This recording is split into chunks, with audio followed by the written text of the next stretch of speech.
ആഗോള അയ്യപ്പ സംഗമം സർക്കാർ നടത്തുന്നു, ദേവസ്വം ബോർഡ് നടത്തുന്നു. എന്തിന് ഇങ്ങനെയൊരു സംഗമം എന്ന ചോദ്യത്തിന് അത് വിശ്വാസികൾക്കൊപ്പമാണ് സർക്കാർ എന്നത് വ്യക്തമാക്കുന്നതിൻ്റെ ഭാഗമായാണ്, ദേവസ്വം ബോർഡിൻ്റെ ചുമതലയാണ് എന്ന വിശദീകരണമൊക്കെ കഴിഞ്ഞ ദിവസങ്ങളിൽ നമ്മൾ കണ്ടതാണ്. സർക്കാർ തന്നെയാണ്, എന്താണ് സംശയമെന്ന് ഇടതുമുന്നണി കൺവീനറും ചോദിക്കുന്നുണ്ടായിരുന്നു. ഇപ്പോൾ ഈ അയ്യപ്പ സംഗമവുമായി ബന്ധപ്പെട്ട് 16 രാജ്യങ്ങളിൽ നിന്നുള്ളവർ പങ്കെടുക്കും എന്ന് ദേവസ്വം ബോർഡ് ഇന്ന് വ്യക്തമാക്കുകയാണ്. 3500 പ്രതികൾ എത്തും എന്താണ് ദേവസ്വം ബോർഡിൻ്റെ ഒരു കണക്ക്. പമ്പയിൽ 3 ഇടങ്ങളിലായി ഒരേ സമയം സെമിനാറുകൾ സംഘടിപ്പിക്കാനാണ് പരിപാടി. പരിപാടിയുടെ ആകെ ചിലവ് 7 കോടി രൂപയാണ് എന്നും ബോർഡ് വിശദീകരിക്കുന്നുണ്ട്.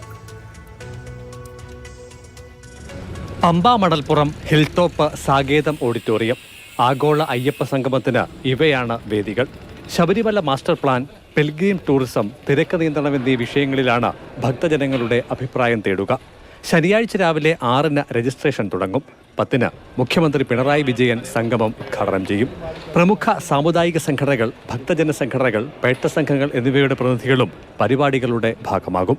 ശബരിമലയിൽ മാത്രമായി 778 കോടി രൂപയുടെ വികസനവും അതോടൊപ്പം പമ്പയിലും നിലയ്ക്കലുമായി മറ്റനുബന്ധ പ്രവർത്തനങ്ങളൊക്കെ കൂടി ചേർന്നാൽ 1000-പരം കോടി രൂപയുടെ വികസന പ്രവർത്തനങ്ങളാണ് അതിൽ നിർദ്ദേശിക്കപ്പെട്ടുള്ള 3 ഘട്ടങ്ങളിലായി നടപ്പാക്കാൻ. ലോകത്തെമ്പാടുമുള്ള പിൽഗ്രിം ടൂറിസ്റ്റുകൾക്ക് ഉൾപ്പെടെയുള്ള വരാൻ കഴിയുന്ന രൂപത്തിലേക്കുള്ള എല്ലാ തരത്തിലുള്ള പശ്ചാത്തല സൗകര്യം ഉൾപ്പെടെയുള്ള കാര്യങ്ങളായിരിക്കും അവിടെ ഇത് ചർച്ച ചെയ്യുക എന്ന കാര്യമാണ് പ്രധാനമായും രണ്ടാമത്തെ കാര്യം. സംഗമത്തിലൂടെ ഉരുത്തിരിയുന്ന അഭിപ്രായങ്ങൾ ക്രോഡീകരിച്ച് വിദഗ്ധരെ ഉൾപ്പെടുത്തി ഭാവി വികസനം ആസൂത്രണം ചെയ്യും.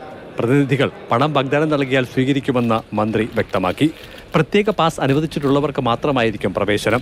സുരക്ഷ ഉറപ്പാക്കാൻ 1000 പോലീസുകാരെ നിയോഗിക്കും. പരിപാടികളുടെ നടത്തിപ്പ് ചെലവ് സ്പോൺസർഷിപ്പിലൂടെയാണ് കണ്ടെത്തുന്നത്. അതേസമയം കേരളത്തിൽ നിന്നുള്ളവർ അടക്കം 4 കേന്ദ്രമന്ത്രിമാരെ ക്ഷണിച്ചുവെങ്കിലും മറുപടി ലഭ്യമായിട്ടില്ലെന്ന് സംഘാടകർ വിശദീകരിച്ചു.